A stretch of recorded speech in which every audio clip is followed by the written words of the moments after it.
These are our success stories in regards to using our Treasury Direct accounts to pay for things like bills and pay off things like cars and credit cards. It's time you took back what is yours, but what you truly are. Really, one human DNA, one person, one human's DNA is actually worth the value of every piece of technology, advanced so-called technology that's in existence.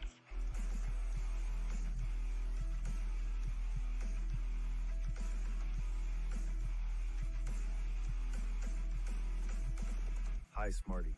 I was able to pay the Cabal bill early this morning, and now I'm trying to pay other bills.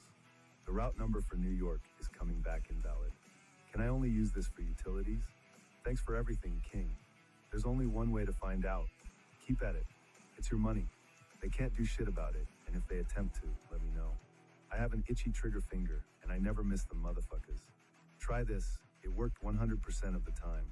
If there is a memo box or after your name, type without recourse. Go to your portal to pay your car. Click on payoff. Add a new payment method. For the routing number, you are going to use the financial institution's routing number. For the account number, you are going to type 3 zeros, then your social security number. Retype it in the next box if asked to do so, then hit submit. There is an 80 to 90% success rate because your social security number is under the institution's records for payment. The account number is your Treasury Direct number. They all start with 000.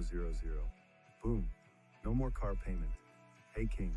Yesterday, I think I figured out the Australian version of the TDA account numbers. Unfortunately, I can't confirm it 100% until the 19th of July, when my next car insurance payment is due. However, I believe I have the numbers correct. The insurance company accepted the new account as legitimate and updated all of my information. I used the Reserve Bank of Australia, Queensland Revenue Office for the BSP, which is the Australian equivalent to a routing number. I used my tax file number for the account number. The reason I believe that I have used the correct numbers for us in Australia is because when I tried to attach my TDA account to my PayPal was able to send the verification deposits to the account. Unfortunately, I could not actually verify the amounts to finalize the process as I cannot see my TDA account. So I was guessing and basically failed my 3 attempts multiple times. I was going to wait until the 19th to share this. However, I think Daddy wants me to share this with you now, so that others with more urgent bills in Australia can try it and hopefully get some financial relief. Update. Electric cooperative payment reversals. It just keeps getting better. We are winning. They are panicking. I received a letter today on July the 10th from my electric cooperative. The letter is dated July the 3rd, 2025. It was postmarked July the 7th, 2025. There were 3 bills due on July 5th.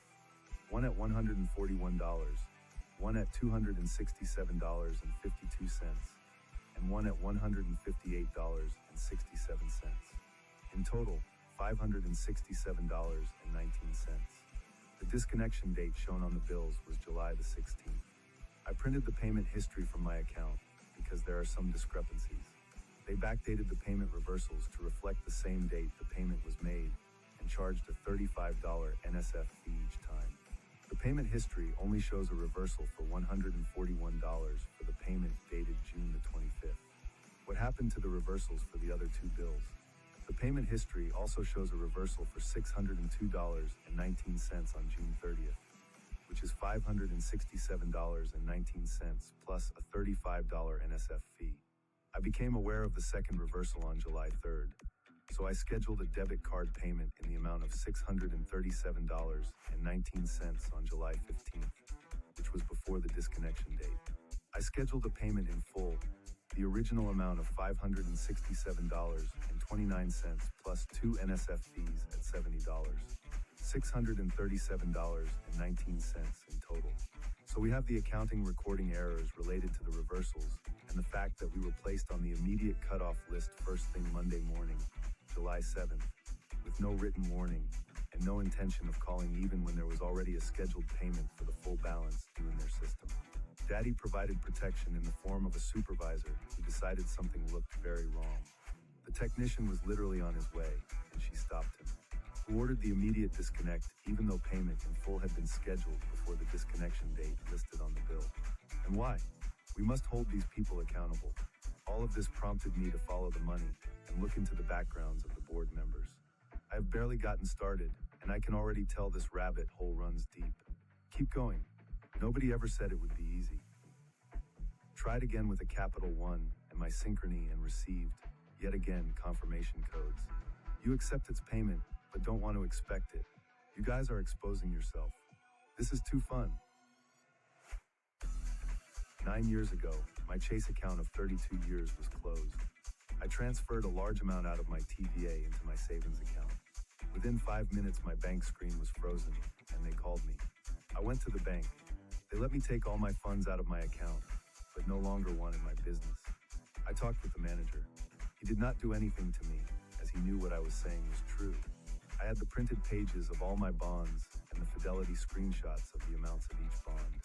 Everything using my all-caps name and social security number, along with my printed trust claiming all the bonds. Notarized in blue ink with purple fingerprints. They have no authority to mess with us. It is our money. Just sharing my journey with TDA accounts. I will admit, when I walked into the bank, I was nervous. Nothing ever happened about it. They knew I knew. I got several things paid for. Then they moved these accounts into the treasury, and they became the TDA accounts. Almost a decade later, I pray they work for everyone. About 1 year ago, I opened my TDA account to learn and invest. I accidentally input the wrong bank account. They temporarily shut down my account and forced me to get a medallion stamp. Fortunately, I knew what that was because I opened a broker account at Fidelity. A medallion stamp has a value of 5 million, 10 million, etc. I went to Fidelity and asked them to stamp my TDA paperwork. They literally were trying not to stamp my paperwork because I just opened my account with $50.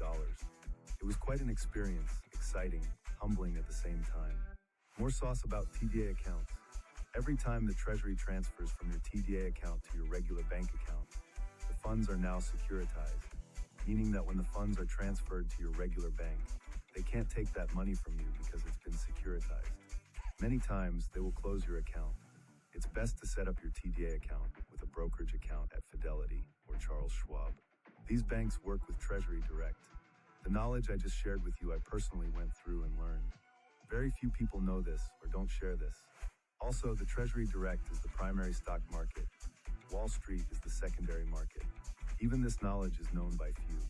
Hope this helps you comprehend it a little better. Yes, so far only Capital One has restricted my account. One credit card paid last week. So far so good. Yes, Capital One is the worst offender. Just got off the phone with them. They hate the fraud word.